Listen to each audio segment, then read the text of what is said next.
Notícias não contam de novos casos de aparecimento de jaguares não identificados na região. Por volta das 5h30 da manhã, no dia 25 de fevereiro, uma mulher estava dirigindo em direção à ponte de Turtle Creek quando avistou uma grande criatura armada em cima de uma árvore. Dia 9 de abril, montanhistas do exército indiano, numa expedição municipal, encontraram grandes pegadas na aventura, uma altura de 5.000 metros. Religiões, sobrenatural, ufologia, conspirações, casos estranhos e muito mais. Seja bem-vindo ao Desocultados.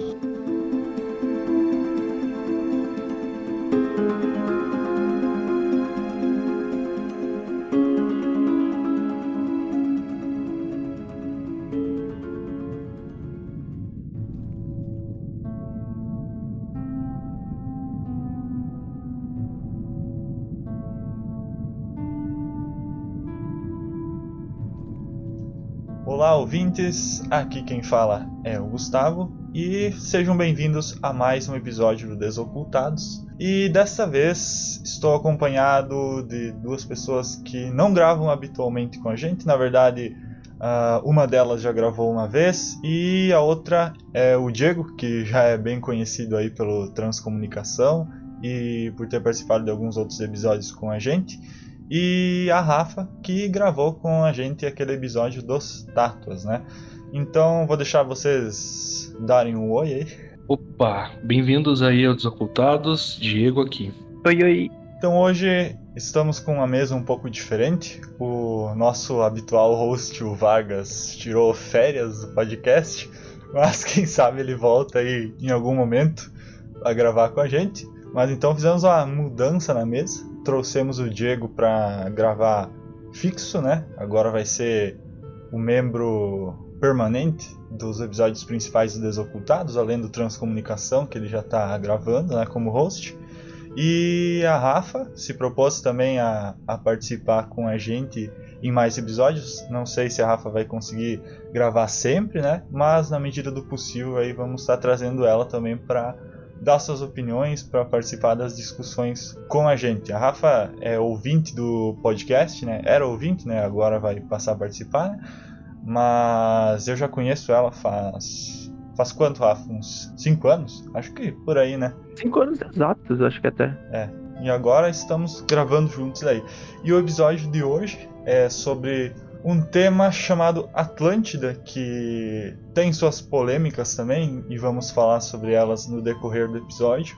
Vamos tentar falar sobre todas as teorias sobre... Todas não, né, que isso é impossível, mas na maioria das teorias, né, pelo menos as mais conhecidas, sobre a existência de Atlântida. Será que Atlântida existiu de fato e é uma civilização perdida? Será que era um local espiritual? Será que era somente uma fábula, uma alegoria contada pelos filósofos antigamente? Tudo isso a gente vai discutir no decorrer desse episódio. Então vamos lá para mais um episódio do Desocultados.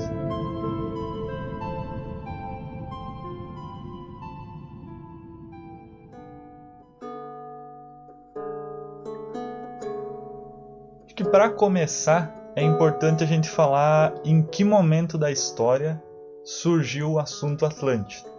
E a primeira menção que a gente tem à Atlântida, né, como uma civilização, como uma ilha, não diria uma cidade, né, porque diziam que era toda uma estrutura, né, seria mais uma civilização mesmo.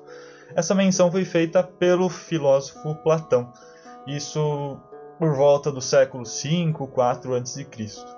E isso ele fez em 2 diálogos especificamente, que são o Timeu e o Critias. Nesses 2 diálogos, Platão aborda esse tema da Atlântida. Num deles ele aborda de uma forma mais... esse assunto é meio que coadjuvante no diálogo dele, e no outro ele é o assunto principal. E curiosamente, essas são as únicas fontes que a gente tem originais sobre a Atlântida. Depois, tudo que veio depois sobre a Atlântida foi baseado em Platão. Então, na verdade, a única fonte verdadeira que a gente tem sobre esse assunto acaba sendo esses 2 diálogos dele. O que o Platão falava nesses 2 diálogos, né? Ele dizia que, especificamente no Timeu, ele contava a história de Critias, né, que é o personagem principal do diálogo dele. E o próprio Critias conta uma história de um povo que habitava além das colunas de Hércules, que era conhecido no mundo antigo dessa forma, mas atualmente a gente conhece esse local como Estreito de Gibraltar. E ele contava que nesse local os reis haviam formado um império grande e maravilhoso. Critias ele conta a história, na verdade não foi o próprio Critias que conheceu esse lugar, né, Atlântida, mas ele conta a história de um cara chamado Solon, né? Solon realmente existiu em dado momento da história, ele foi um estadista grego de por volta de 2 séculos antes de Platão, e ele se utiliza de Solon para dizer que Solon visitou a cidade de Sais, no Egito, e foi lá que ele ouviu a história de Atlântida, que a cidade de Atenas era um estado ideal e que tinha travado uma guerra contra a civilização atlântica. Isso teria acontecido mais ou menos 9.000 anos antes. Uma coisa que é interessante de notar é que, para mim, mas é uma opinião pessoal, para mim a questão de Atlântida ela já começa sendo um pouco polêmica por vir justamente de Platão. Sim. Porque para quem tá mais acostumado com Claro, eu não quero ser o cético, né? Mas para quem tá acostumado mais com conceitos e com a filosofia, Platão tinha uma certa ideia de que ele não via problemas em mitos, ou então em mentira, né? Desde que elas viessem para um bem maior. Então, tipo, tem até um livro dele que é a República que ele fala, ele recomenda, né, para quem tá lendo o livro e tal, um livro sobre a República, enfim, que às vezes é melhor contar uma história para expor uma verdade de forma, digamos, como em parábolas, né, ou então para proteger as pessoas. Então eu vejo que muitas pessoas que vão discutir sobre a Atlântida de uma forma mais cética, elas já trazem essa ideia de que Platão não tinha problemas em contar sobre mitos, assim, né? Então, embora tenha esse histórico, assim, a maioria das pessoas que estuda de uma forma mais cética, só para acrescentar, entendem que é mais como uma parábola do que como uma cidade específica. Então, meio que a gente já começa sabendo da história de Atlântida com uma tretinha aí, né? Sim. Na verdade, assim, essa história de Atlântida ser de fato algo que existiu, isso aí começou só na Era Moderna, né? Sim. Antigamente, quando outro, porque não foi só Platão falou sobre isso e depois alguns outros filósofos mais pra frente acabaram retomando e tal. E isso sempre foi tratado como uma alegoria, né? Foi só na Era Moderna, né, quando já tinha aquela questão da ficção científica e tal, e aí começou essas histórias de que Atlântida poderia ter existido de fato. Então acaba sendo um pouco enviesada, né, essa visão. É difícil dizer que não. E até o próprio fato do Platão citar Solon, né, não significa necessariamente que Solon foi até esse local. Isso pode ter simplesmente ser um artifício que Platão utilizou para contar a história, né? Se utilizou de um personagem que era conhecido, né? Solon sobreviveu muito tempo, né, na cultura grega, então ele se utilizou disso para dar um pouco mais de corpo para a história dele, né? Não De veracidade, né? Isso. Verossimilhança. Sim, não significa necessariamente que tenha acontecido de fato, né? Mas, cara, até mesmo, assim, meu ponto de vista, pode ter sido até mesmo, sei lá, realmente um mito, alguma coisa que ele escutou de alguém que viajou realmente pro Egito, tá ligado? Que acabou encontrando, sei lá, mas nem que seja um livro é meio difícil, mas um outro viajante que contou algum mito, de alguma religião que tinha na época, até mesmo que falava justamente, sei lá, de uma cidade que ficava embaixo d'água, que era de tal deus, Sim. e que lá era cultuado, sei lá, digamos um deus peixe, tá ligado? Sim, E o Platão só ouviu isso e meio que incorporou ali pra fazer as teorias malucas dele. Pode ter sido um telefone sem fio, né? Essa que é a verdade. E assim, só para complementar sobre um pouco mais sobre o que Platão falava, né? No outro diálogo dele, que é o Critias, ele continua utilizando o personagem de Critias para fornecer mais detalhes dessa vez sobre como que funcionava a sociedade de Atlântida, né? Então ele complementa, né, a informação que ele deu anteriormente de uma forma um pouco mais vaga, né? Critias conta no diálogo que quando os deuses dividiram as terras do planeta entre si, Poseidon, que era o deus dos mares, né, na mitologia grega, ficou com a ilha de Atlântida. Em uma montanha no centro dessa ilha vivia uma jovem mortal chamada Cleitó, e Poseidon se apaixonou por ela. E para proteger ela, ele isolou toda a montanha e rodeou ela com água e terra, né? Fossos, muros, e ali formou de fato uma ilha, né? Da união de Poseidon e Cleitó acabaram nascendo 10 filhos, todos homens, e 5 pares de gêmeos, né? Na verdade. Então Poseidon dividiu a ilha em 10 partes diferentes e deu cada uma delas para um dos filhos. O mais velho desses filhos era Atlas, que quem conhece um pouco mais de mitologia grega vai reconhecer esse nome. E em grego significa suporte, né? Até toda a história do Atlas, né? Que ele suportava o peso do mundo, né? E tal. E esse nome Atlas, né, que era do filho mais velho, acabou servindo para originar o termo Atlântida, né, e designar o nome da ilha inteira. E o Atlas, né, por ser o filho mais velho, ele era o senhor ali, o rei. Não era exatamente rei o termo que eles usam, né, mas era ele que governava a Atlântida. E toda a descendência dele, né, seria a linhagem real de fato, né. Então, conforme a linhagem dele falecia, né, então eram só os filhos dele, netos dele, que iam ocupando o trono, e os outros irmãos sempre ficavam meio que de lado, né. E assim se conservou o poder em Atlântida durante muito tempo. Segundo Platão, essa ilha de Atlântida era maior que a Líbia e a Ásia juntas. Só que a gente tem que levar em consideração que naquela época não se conhecia toda a Ásia, né, então não era tão grande quanto você pode estar imaginando, né. E nesse local existia uma grande quantidade de oricalco, que é uma espécie de liga de metal que era muito valiosa na época. Lá viviam animais domésticos, selvagens, isso incluía elefantes, e a terra proporcionava uma grande quantidade de frutos. Então, quem vivia lá conseguia se manter somente naquele local, não precisava realizar comércio com outros povos ou coisas do tipo. Os reis eles tinham todo o poder sobre o reino, e eram eles que determinavam todas as leis. Podiam castigar e condenar as pessoas a seu bel prazer. Contudo, o poder de um rei sobre outro era ditado pelos decretos de Poseidon, que apesar de ter os reis lá, era o deus que mandava de fato. E uma inscrição gravada pelos primeiros reis sobre uma coluna de oricalco que se encontrava no templo, que era em honra a Poseidon, no centro da ilha, ordenava que eles se reunissem periodicamente a cada 5 ou 6 anos. E ali eles faziam um julgamento mútuo, que funcionava como uma espécie de cerimônia, onde existiam os ritos táureos, que funcionavam da seguinte forma, né?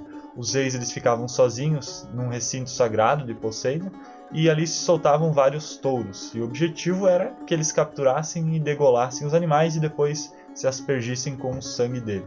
E jogavam a parte dele no fogo e depois juravam respeitar todas as leis sagradas. Quando anoitecia, eles se vestiam com túnicas e sentavam-se para ser julgados uns pelos outros. E esse costume, né, permaneceu por muitas gerações, os reis sempre ligados às leis divinas, ao regime de Poseidon como soberano de todos eles. E assim eles conseguiam manter a justiça e uma sociedade funcionando de forma plena dentro da ilha. Só que com o decorrer do tempo, como conta o Critias, esses reis foram abandonando o princípio divino, acabaram se tornando mais egoístas, mais voltados para a humanidade, sempre na busca por mais poder, e foi aí que começou a decadência da sociedade atlante. Na verdade não foi Poseidon que ficou infuriado com isso, mas sim Zeus, que era o deus do Olimpo, né? Ele decidiu tomar providências porque as pessoas de Atlântida tinham parado de adorar os deuses, né? E numa reunião com todos os deuses, ele decidiu destruir a ilha. Só que essa parte Platão não conta na história. O Platão, ele termina a história dizendo que Zeus se reuniu com todos os deuses e a gente não sabe o que acontece. Porém, quando você volta para o Timeu, né, que é o outro diálogo anterior, lá já conta essa parte da história, que essa reunião dos deuses ela resultou num dia e numa noite horríveis para toda a população de Atlântida, e a ilha foi tragada por um golpe pela terra, a ilha afundou no mar e desapareceu para sempre. É engraçado porque o próprio Platão já coloca nessa parte do diálogo dele que isso aconteceu devido a uma erupção, então ele não coloca nada de divino ali, mas sim um fenômeno natural que aconteceu e destruiu a ilha. Uma curiosidade que eu acho bem interessante, que tem a ver com o oricalco, né? É que uma das coisas que dá mais veracidade para a história, né? É que até pouco tempo atrás, até alguns anos atrás, não se sabia o que que era esse oricalco, se ele realmente existiu, se ele era um metal, uma liga ou alguma coisa, não se sabia a composição desse material. E se eu não me engano, recentemente, acho que 2014, 15, entre 2014 e 2016, foram encontrados barras, lingotes, né? Do que provavelmente era esse oricalco no fundo do mar. Eu vou até olhar aqui para não falar bobagem, no fundo do mar de Gela. Parece, assim, que esses lingotes eram feitos de 80% de cobre, 20% de zinco. E as pessoas que... Isso foi recente, é uma descoberta recente. E o pessoal que acredita na existência de Atlântida ganhou com essa descoberta do oricalco mais uma evidência de que, como existe o metal, pode ter existido sim a ilha, porque até pouco tempo atrás não era conhecida a composição. Né? Então eu acho curioso que parte da história de Atlântida que fala do oricalco, né? Até pouco tempo atrás não sabia o que era e recentemente se descobriram partes, pedaços desse metal num naufrágio, que foi datado, acho que do século V ou VI a.C., assim. Até interessante falar sobre essa contagem de tempo, até aproveitando, porque, como eu falei, no Timeu, o Critias ele diz que Solon, quando visitou o Egito, ele ouviu a história de que essa destruição de Atlântida teria acontecido por volta de 9.000 anos antes do tempo que eles estavam vivendo, né? Ou seja, isso seria um tempo bem longínquo, né? Só que, se ele ouviu essa história dos egípcios, existe a teoria de que, na verdade, os gregos fizeram uma confusão ali, porque os egípcios eles contavam o tempo de uma forma bastante diferente dos gregos, e que, na verdade, se você fosse converter esses 9.000 anos pro tempo correto, isso seria mais ou menos 1.000 anos antes. Então dá uma boa diferença e que pode fazer a diferença na hora de montar teorias sobre o que realmente aconteceu. A gente também tem que lembrar que essa questão do tempo, né, da contagem do tempo, ela foi unificada também, né, recentemente, assim, se a gente for colocar numa linha da existência da humanidade, faz muito pouco tempo que a contagem do tempo foi unificada, né? Sim. Tanto que a gente teve recentemente também, em 2012, né, toda aquela história dos maias, do final do calendário, porque eles tinham uma forma de contar o tempo diferente de outras civilizações. Durante muito tempo, cada civilização teve a sua forma de entender o tempo, né? Passagem das eras. É só para acrescentar mesmo. Até essa questão dos maias mostra que até hoje a gente tem dificuldade de entender o calendário dos outros. Então imagina naquela época. Né? Exatamente. Até para complementar essa história do Solon, do Platão, do Solon, o Crantor, que foi um dos primeiros, foi o primeiro, na verdade, seguidor de Platão. Inclusive o Crantor escreveu vários comentários sobre as obras do mestre dele, né? Ele viveu por volta dos 300 anos antes de Cristo, e num dos escritos dele, ele diz ter ido pessoalmente até a cidade de Sais, no Egito, e ele perguntou para os egípcios sobre essa história que o Solon tinha contado, sobre Atlântida, e os egípcios mostraram um pilar para ele que continha essa história em hieroglifos, e aquilo meio que provou para ele então que a história era verdadeira. E na verdade essa é a única fonte que a gente tem entre os filósofos clássicos falando sobre o assunto. Depois meio que o assunto morre e só vai surgir mais para frente na Era Moderna.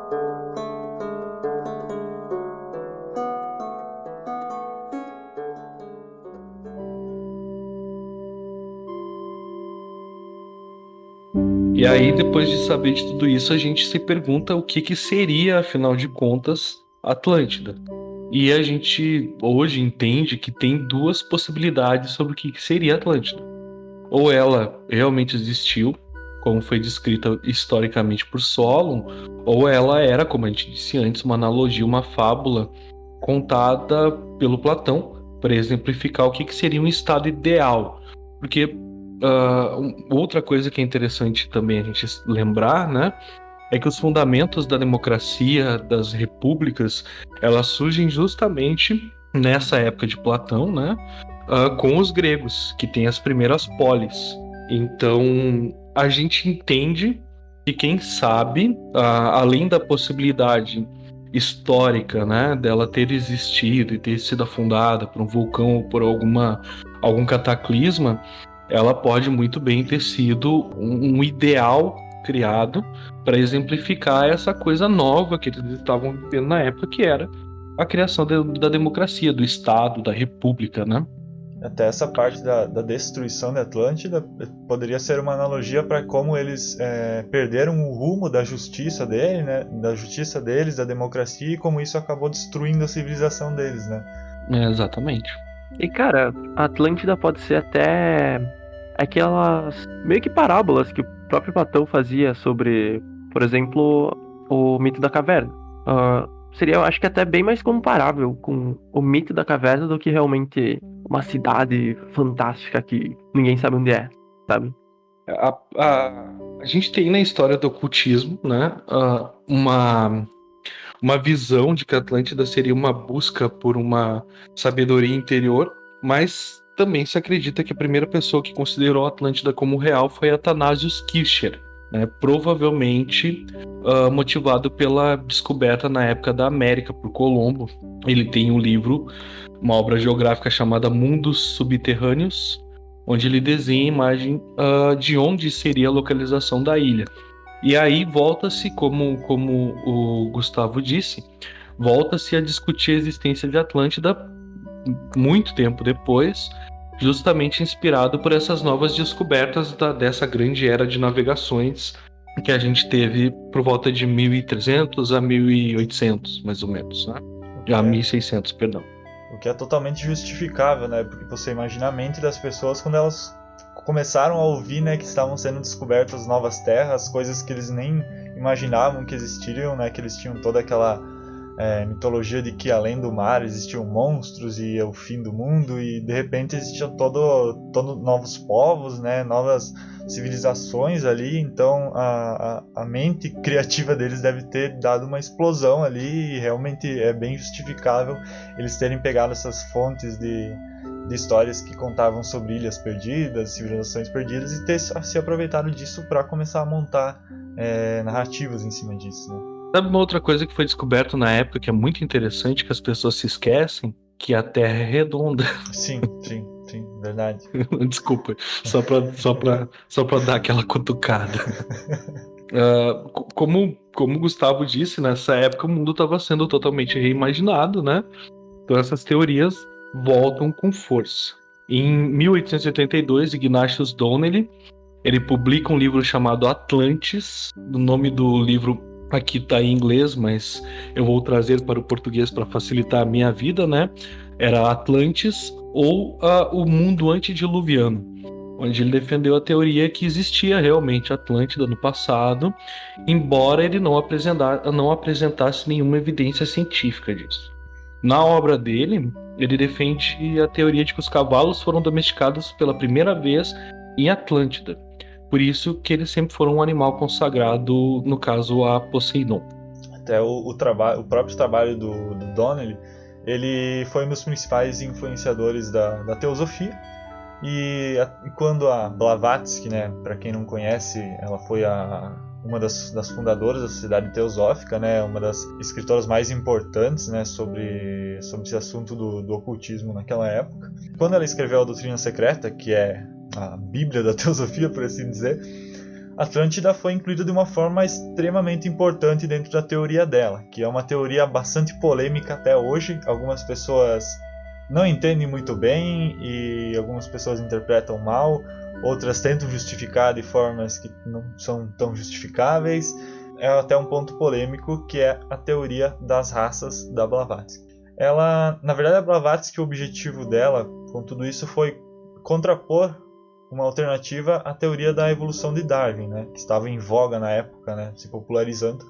E no ponto de Atlântida, ela encontrou algo que pudesse apoiar as ideias dela, né? A partir do momento em que ela pudesse afirmar que houve toda uma civilização que veio antes da nossa, né?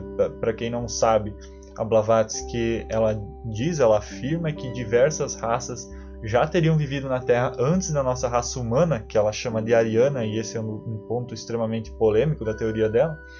e que antes da nossa raça ariana, que eu vou chamar de humana para não ficar usando esse termo, existia a raça dos Atlantes, que, como as histórias dizem, viviam em Atlântida, e depois do cataclismo que aconteceu, a destruição da civilização deles, eles começaram, os que sobreviveram, né, começaram a se espalhar pelo globo, e aí isso acabou originando a raça humana com o passar do tempo.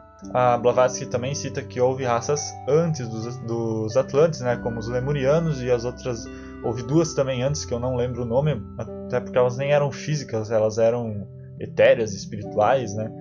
Então, mas enfim, ela usa toda essa teoria para mostrar que a nossa raça humana não seguiu de uma forma evolutiva, né, como Darwin dizia, mas com todo um propósito espiritual de evolução.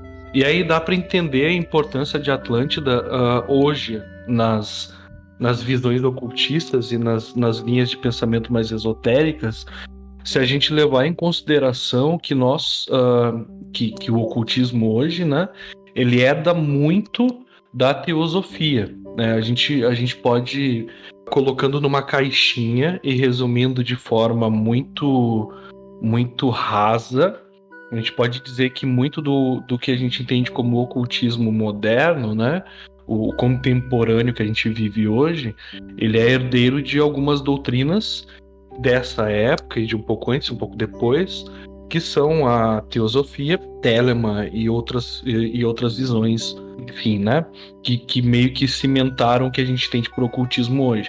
E herdamos também essa visão de Atlântida, né?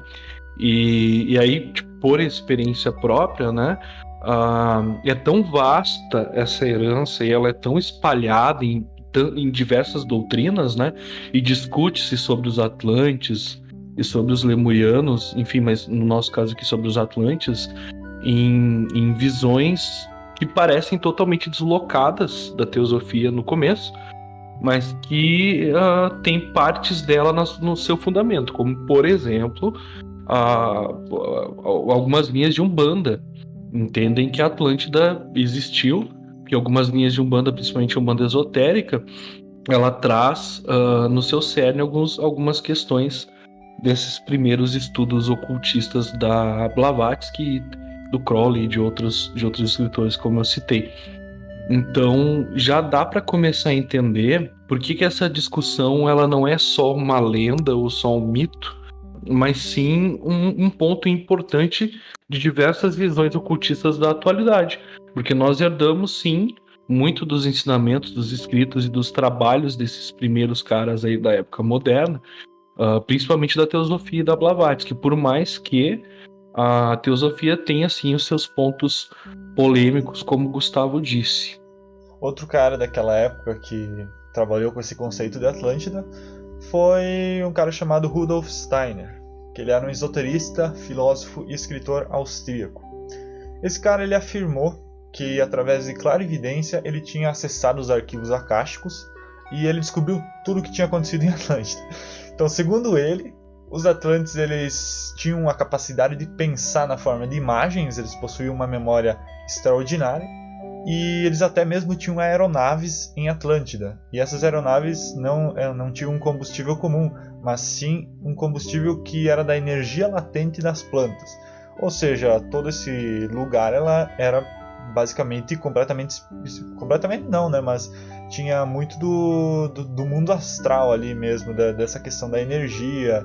Não era algo tão físico quanto o nosso mundo, por exemplo.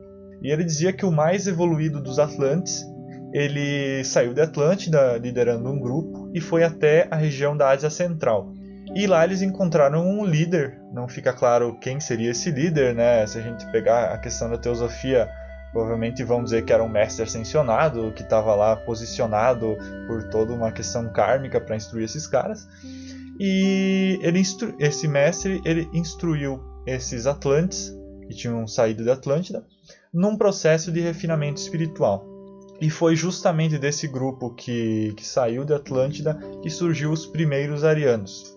E essa teoria ela não faz sentido nenhum cientificamente, porque primeiro que a gente hoje, né, claro que sempre podem surgir coisas novas na ciência, né, mas hoje é meio que consenso que o ser humano surgiu na África. Logo, esse cara dizer que os primeiros seres humanos surgiram na Ásia já é totalmente desmentido, né?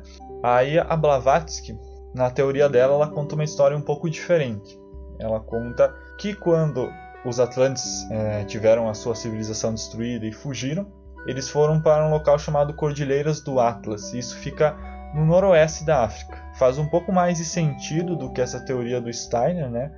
Mas ainda assim não é muito precisa, porque hoje as teorias que a gente tem são que os seres humanos surgiram, na verdade, né, no leste da África. Então, novamente, a gente não tem como basear nada disso que foi falado pela teosofia em algo científico. O que a gente pode especular, né, se a gente for considerar as pesquisas genéticas mais aceitas, né, que dizem que os seres humanos não só surgiram no leste da África, mas aí por volta de 50 mil, 70 mil anos atrás. Isso quer dizer que, vamos tentar encaixar a teoria da Atlântida nisso, né? Quando a Atlântida afundou, os seres humanos, né, o que a Blavatsky chama de arianos, eles já existiam, já estavam povoando o nosso planeta, porque senão isso não bateria com as datas que ela dá.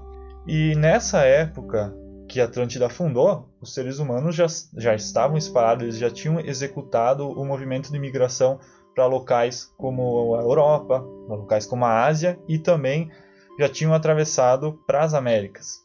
E aí você pode especular que quando a Atlântida afundou, esses sobreviventes encontraram, eles não fundaram a raça humana, mas sim encontraram representantes da raça humana, e como naquela época a raça humana estava num estado primitivo, por assim dizer, foi graças aos Atlantes que eles conseguiram evoluir e desenvolver novas tecnologias e se tornar uma raça mais civilizada, por assim dizer.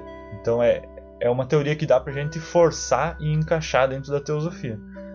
Dois pontos assim rápidos, né, para acrescentar, voltando um pouquinho para trás. Eu não sei se todo mundo sabe, mas a questão dos arquivos acásticos ali, né, só para o termo não ficar muito no ar, em resumo raso e rápido e muito didático, é como se fosse uma consciência coletiva no plano espiritual, onde toda a história de tudo está escrita. Então esse primeiro citado, que foi o Steiner, ele teoricamente teria acessado esse... Existem ideias de que é possível acessar isso, e existem técnicas, enfim. A Rafa já acessou, ouça um episódio dos Tatos. e digamos que seria esse espaço de saber coletivo construído por todos no plano astral, que pode ser acessado através de várias técnicas. Então ele teoricamente teria acessado esse espaço. E a outra questão que eu ia só pontuar é que na maioria das visões ocultistas mais populares, a visão de que a Atlântida influenciou a humanidade de forma que ela evoluísse, né, por conta da sua própria evolução anterior, né, antes da destruição, ela tem ecos, né, em várias outras culturas. Então uma coisa que é interessante a gente pensar é que muitas culturas tinham visões de povos muito mais avançados que viviam num lugar lendário, né? Ou então que cheio de riquezas, enfim. Então tu tem, por exemplo, um outro contraponto a isso é Eldorado, que é uma outra cidade mítica, né? Então, assim, vários povos tinham outras cidades míticas, e eu acredito que dá para fazer um contraponto porque existe uma compreensão coletiva a todos os humanos de mitos originários, porque o humano pensa parecido, querendo ou não, né? Independente de onde ele tá. Então pode muito bem também ser um desses mitos de origem, né? Claro que vai ter gente que vai fazer outro paralelo que eu já não acho tão interessante, que é tipo dos alienígenas do passado, que vieram e trouxeram tecnologias para que o ser humano primitivo fosse lá e evoluísse. Acho que também pode ser feito paralelo, que eu já não acho tão interessante assim. Mas era só para pontuar isso mesmo. E também a gente tem diversas histórias, né, de diversos povos que falam sobre pessoas que saem do mar e trazem algum tipo de conhecimento, né? Então a gente pode aí jogar que seriam Atlantes, né, digamos. Você tem nos xamãs, nos indígenas americanos, né, que contam histórias sobre homens sagrados que eram vestidos com penas de pássaros e conchas que saíram das águas e ensinaram para eles a arte e a confecção de objetos. Já os caldeus, que eram um povo que habitava o sul da Mesopotâmia, eles têm a lenda de Oannes, que era uma criatura anfíbia que saiu das águas, ensinou o povo a ler e escrever, cultivar o solo, deu ervas que serviam para cura, ensinou eles a estudar estrelas, etc. Né? Então, esses paralelos, né, a gente pode utilizar aí para justificar esse pensamento, né, coletivo, como o Diego falou. Gustavo, só uma pergunta. A Blavatsky, ela, tipo, acreditava que os Atlantes, eles eram físicos ou espirituais? A partir dos lemurianos, eles eram físicos, só que eles eram mais conectados com a energia espiritual do que os seres humanos. Pelo menos é isso que eu lembro. Não sei se o Diego tem alguma informação diferente. Não, eu não sou um grande estudioso de Blavatsky, assim, mas pelo que eu lembro do que eu li dela, ela via os Atlantes como, sim, um povo físico que saiu de um local físico e emigrou, ou imigrou, seria o certo, para locais físicos, né? Então eles são um povo existente dentro dessa linha de pensamento, assim. Eram os lemurianos, os Atlantes. Anterior a eles, como Gustavo disse, aí já eram povos mais etéreos, assim, que daí eram muito evoluídos para sequer terem, entre aspas, encarnado, né? Olha, difícil dizer. Eu, sinceramente, sendo uma pessoa mais cética, eu não consigo acreditar muito na existência física, ou até mesmo espiritual, meio que dessa sociedade. Só que, cara, meio que forçando um pouco, dá pra fazer um paralelo entre a galera que acredita piamente que Atlântida existiu com até acho que provavelmente a intenção de Platão, que eu acho que justamente foi criar um mito pra galera realmente acreditar nele, pra tentar ter um ponto de, tipo, de foco, sabe? Pra justamente construir a sociedade durante o tempo. Funcionou? Não muito. Mas, cara, parando pra pensar, justamente a ideia de Platão de que existia um mundo das ideias, em que tudo era perfeito, que tudo era temporal, se tu for olhar, cara, ele basicamente criou uma cidade que é exatamente isso. Um modelo perfeito, um modelo atemporal.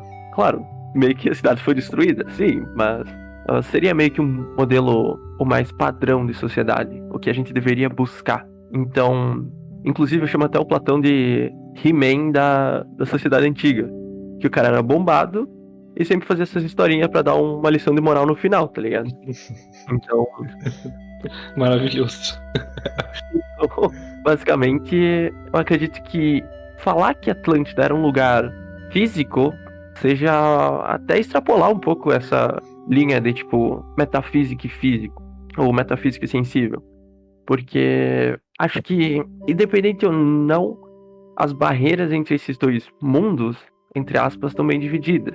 E tentar trazer uma coisa do mundo metafísico para o nosso mundo físico é justamente uma ideia meio irrealista de se concretizar.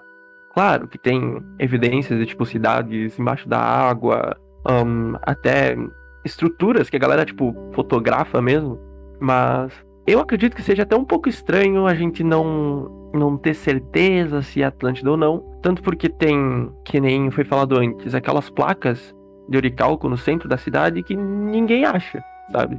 Ninguém nunca viu essas placas de oricalco. Então, acho um pouco improvável de ser realmente uma cidade aqui nossa do plano físico e ser mais uma cidade criada justamente no plano metafísico. A gente também tem que levar em consideração que, apesar de Platão dizer, né, que ficava no Estreito de Gibraltar a localização da Atlântida, com o passar do tempo foram surgindo várias teorias de que ficaria em outro lugar, etc. E assim, como a gente falou até no primeiro episódio lá do Desocultado sobre os oceanos, praticamente 90% do oceano é inexplorado, porque o recurso que você precisa para fazer isso é gigantesco, é absurdo e geralmente não tem um retorno muito grande. Então, eu acredito que exista a possibilidade de a gente encontrar algumas civilizações, e não necessariamente Atlântida, mas algumas civilizações que a gente vai descobrir aí que existiram sobre lugares que hoje são completamente oceano, né? E assim como a gente vem encontrando com o passar do tempo, a gente já vai falar um pouquinho mais para frente sobre isso. Então, não descarta a hipótese de encontrar um local que apresente essas características, se for procurado no lugar certo, né? Como a gente tem diversas teorias sobre onde estaria localizada a Atlântida, a gente não tem um lugar certo para focar. Mas quem sabe aí no futuro a gente encontra alguma coisa que dê uma evidência física, né, sobre isso.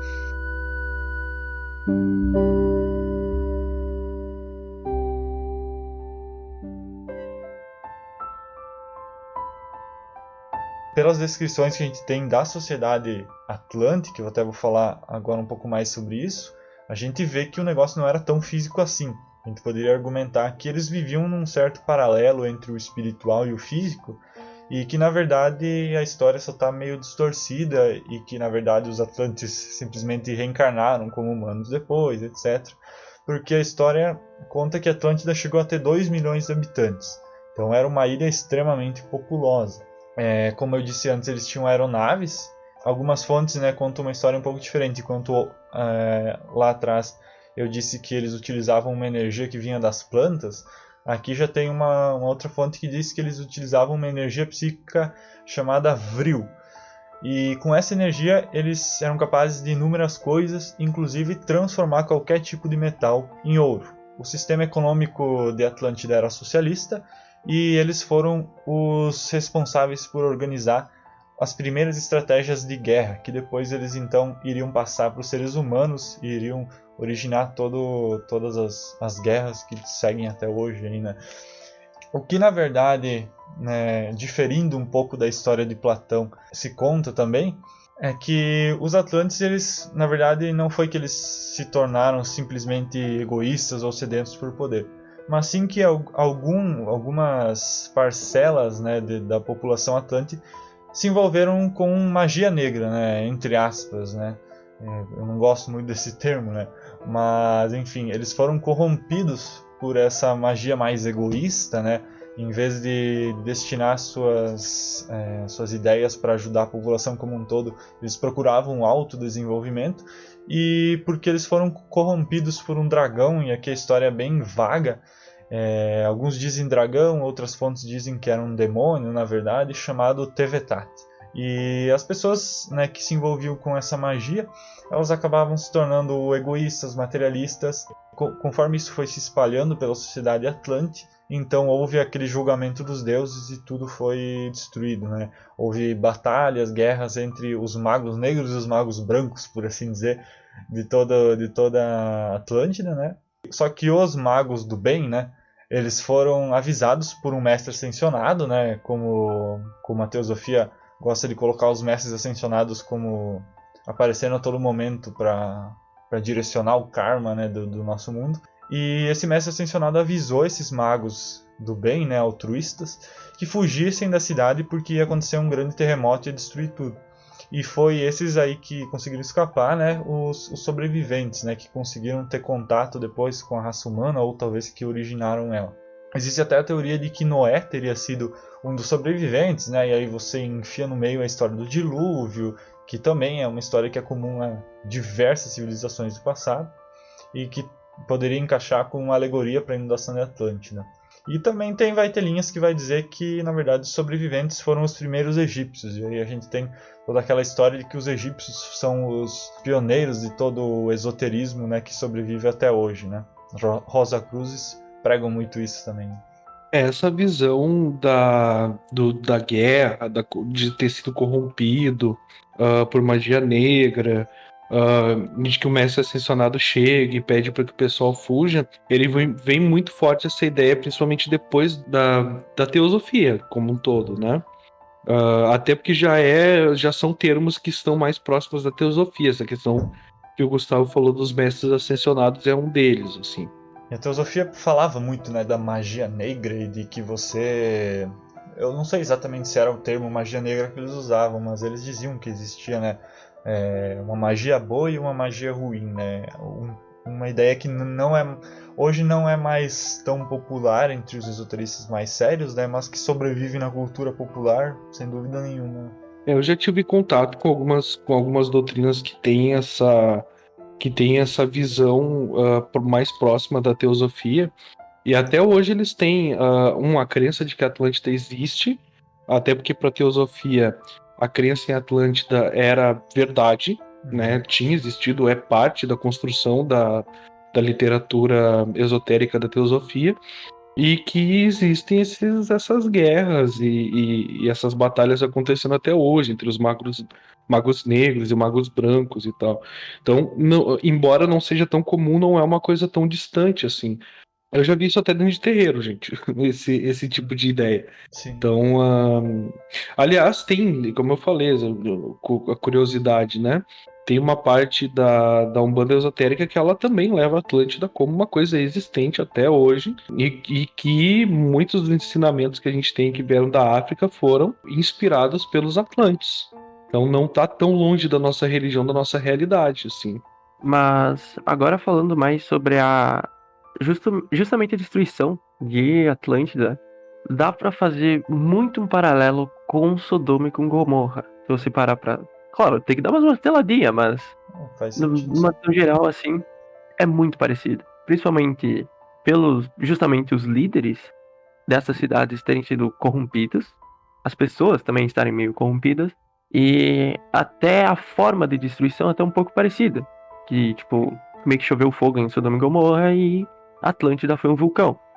Dá pra fazer meio que um paralelozinho ali, justamente com uma erupção mesmo. Essas visões de destruição de cidades ou de povos que estavam indo contra o bem, né? Elas são bem comuns também em várias culturas. Tu tem Sodoma e Gomorra, tu tem a própria Torre de Babel, tu tem o dilúvio, que ele é comum não só às religiões abraâmicas, mas até tem uma história do grande dilúvio dos sumérios e de outros povos. Se eu não me engano, os indígenas norte-americanos, povos originários de lá, também têm uma ideia de dilúvio e de cataclisma que faz uma limpa. Então é um paralelo interessante mesmo, porque é bem comum para várias linhas religiosas e visões religiosas.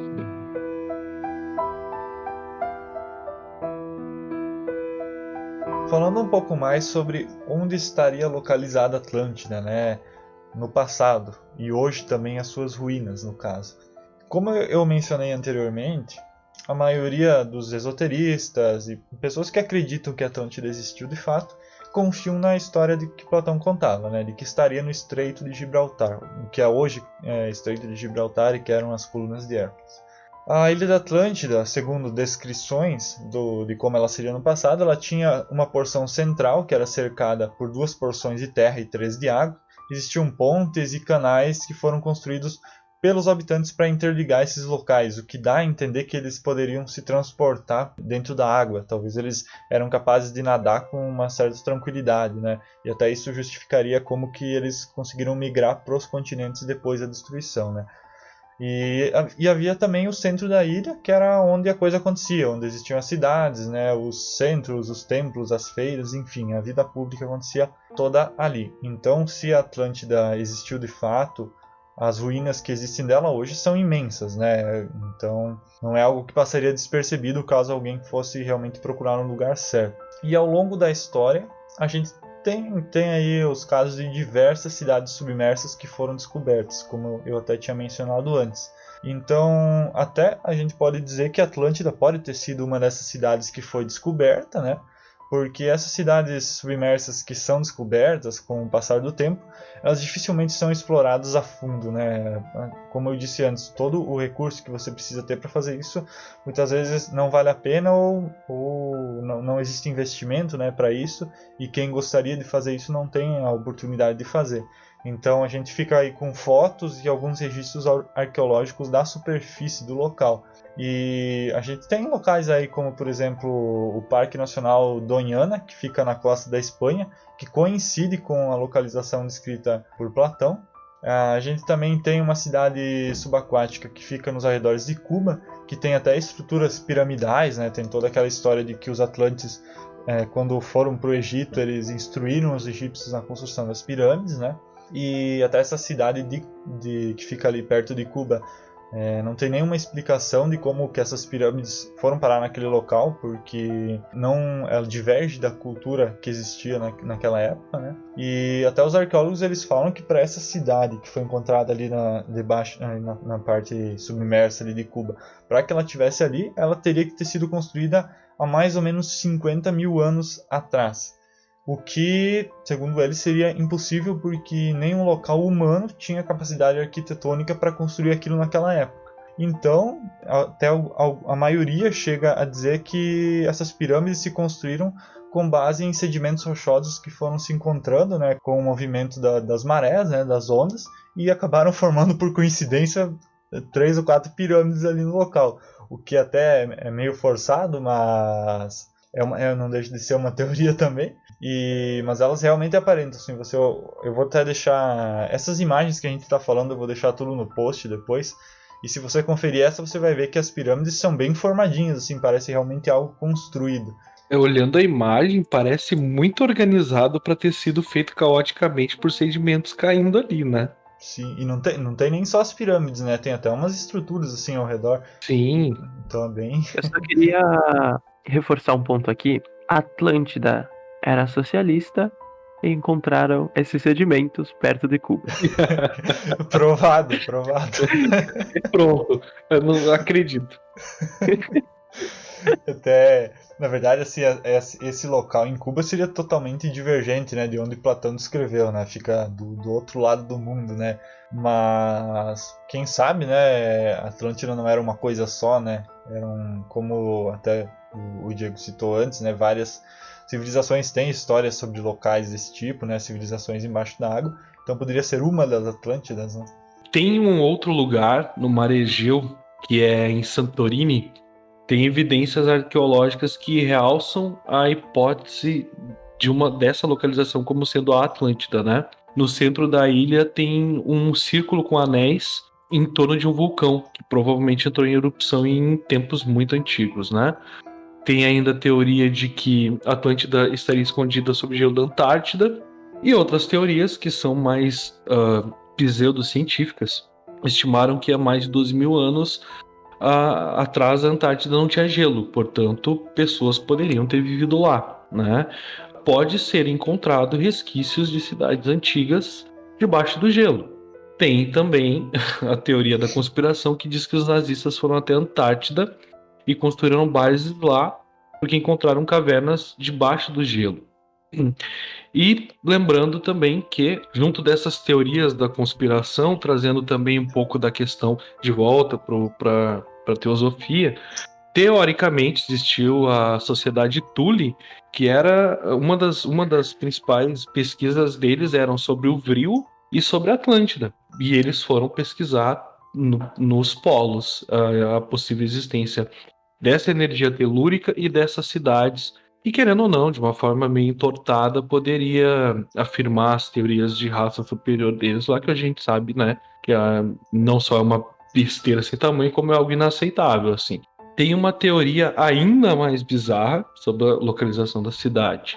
Ezra Floyd partiu dos círculos de Platão, desses círculos concêntricos, né, para chegar com uma teoria nova, que a Atlântida era uma gigantesca nave espacial em forma de disco, movido a hidrogênio, com uma usina que se chamava Tempo de Poseidon. Esse disco voador estava na Terra para colonizar o planeta e por isso viajava para vários pontos. E é por isso que muitos dizem ter visto na Indonésia, nas Bermudas, no Atlântico, nos Açores principalmente, né? Ou nos polos. Até que ele se afundou propositadamente no fundo do mar e ficou ali, até lançar um feixe de hidroenergia para se lançar de volta para o espaço, né? E esse processo todo desencadeou um tsunami. E aí, colocando mais um pouco de coisa nesse caldo, né? Muitas das visões esotéricas, né, de sociedade galáctica, que vão passar das teorias dos deuses astronautas até a visão de Astacheran hoje, por exemplo, né, para quem conhece um pouco mais, também são influenciadas por essas visões de Atlântida. e que a Atlântida, isso é uma teoria a mais ainda, né? Que a Atlântida, na verdade, era uma sociedade evoluída que voltou para o espaço, as suas pessoas boas, e hoje eles formam guildas e grupos de guias que continuam nos ajudando a evoluir. Então, até mesmo essas religiões dos astronautas, religiões dos deuses astronautas, elas têm influência, querendo ou não, da lenda, né, entre aspas aqui, porque a gente não sabe se é uma lenda ou não, se existe ou não, ainda estou em dúvida, sobre a lenda de Atlântida, né? A verdade é que você consegue enfiar Atlântida em tudo, né? Tudo quanto é religião, corrente espiritual, você consegue encaixar Atlântida em alguma coisa, né? Em alguma explicação. Sim. E até se a gente parar para fazer mais um paralelo, né? Essa visão moderna de deuses astronautas, de deuses alienígenas, né? Ela é quase uma versão 2.3.0 de Atlântida, porque é comum a humanidade tentar se espelhar em sociedades perfeitas, sociedades ideais, né? Então, na época era Atlântida, hoje pode ser a sociedade intergaláctica de XYZ.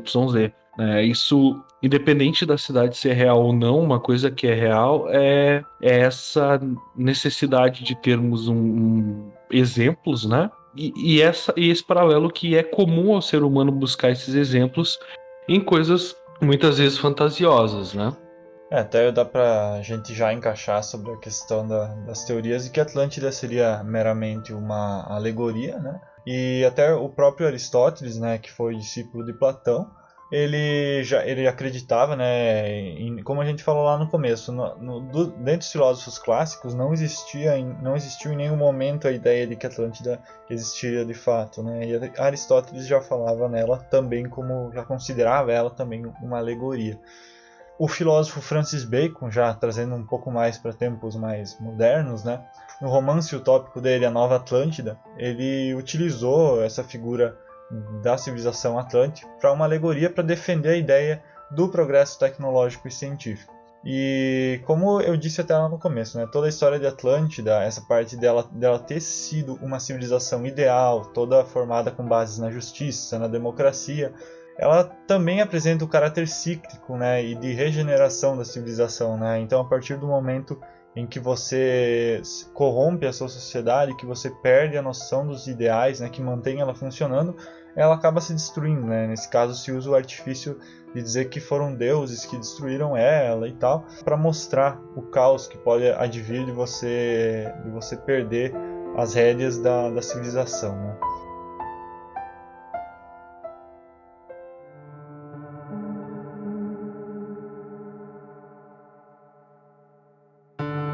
O principal é que a gente não pode esquecer de que Platão era o cara do mundo metafísico. Então, muitas das coisas que ele mesmo escreveu, das aulas que ele deu, era justamente baseada no mundo das ideias, e que tudo era perfeito, e que tudo era atemporal.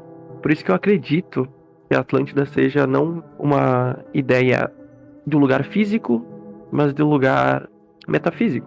E mesmo assim, que tipo, mesmo que ela não exista fisicamente, ela ainda é uma existência, mesmo que seja só no mundo imaterial. Justamente porque faz o quê? Mais de 2000 anos que a gente já tem essa noção de Atlântida, sabe? Então, dá pra ver que ela ainda tá existindo e perambulando, não importa o tempo que ela esteja. É toda uma forma de pensamento, né, que é criada com base na crença de que aquilo existe, seja pessoas que acreditem, né, que seja material, seja pessoas que simplesmente acreditem que seja uma alegoria ou algo espiritual. Tudo aquilo vai fomentando aquela ideia e ela vai ganhando uma importância, querendo ou não, até o ponto de que quem acredita no mundo astral, né, não pode deixar de dizer que o negócio já existe lá, que existe até meios que a gente pode utilizar para acessar, né, quem sabe. A Atlântida como um conceito, ela é um sucesso, né? Sim. Porque nós estamos aí desde Platão discutindo a existência ou não, e se ela é alegórica ou não. Então, como um conceito, não existe dúvida da importância de Atlântida até para nossa formação social hoje e para nossa formação esotérica, né? Mas tem um outro ponto, que eu vou partir para o outro lado rapidamente. Também não duvido, nem um pouco, de que daqui a uns anos, como o Gustavo diz, encontrem essa cidade embaixo da água, ou restos dessa cidade. E eu até vou dizer, tipo, eu comentei sobre isso num outro podcast que eu participei, que foi sobre o Monstro Lago Ness, que não tem nada a ver, mas o pensamento final para mim é o mesmo, né? Eu gostaria muito que existisse, porque eu penso na quantidade de conhecimento e na quantidade de história que poderia ser descoberto se a gente tivesse acesso aos restos dessa cidade. Então eu acho que seria uma coisa incrível, assim.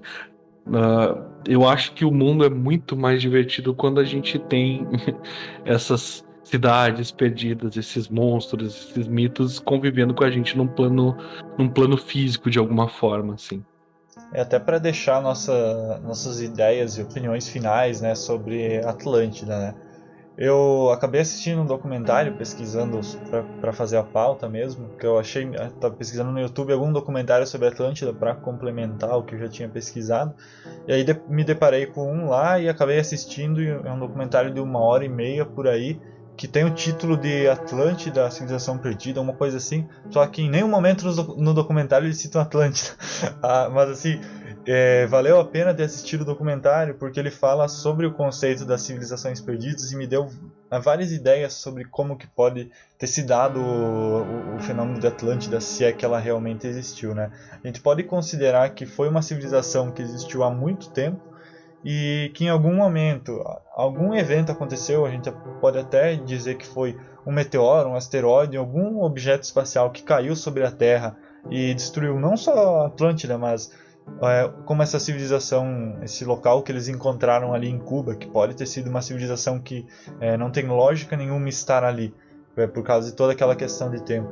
E se de fato ela existiu no passado, ela conseguiu se desenvolver até dado ponto, ela tinha chegado, digamos, ao ponto que chegaram os maias, os astecas, digamos, de tecnologia que era muito avançada, e simplesmente houve um evento natural que destruiu tudo aquilo, afundou aquilo, ficou perdido debaixo do oceano, e de algum modo a raça humana conseguiu se reconstruir, só que a partir do momento em que ela foi destruída daquela forma, todo o conhecimento que existia, todo o progresso tecnológico que existia e que já tinha sido desenvolvido por essas raças, aquilo foi completamente perdido.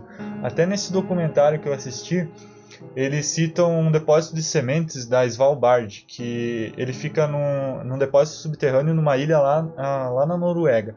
E lá eles estão com um projeto, né, que ainda existe até hoje, né, que eles vão catalogando sementes, né, pegando amostras de sementes de quase todas as plantas que existem no mundo, e eles vão guardando aquilo dentro desse local subterrâneo, fazendo um banco de dados de todas as sementes e todas as plantas que existem na Terra.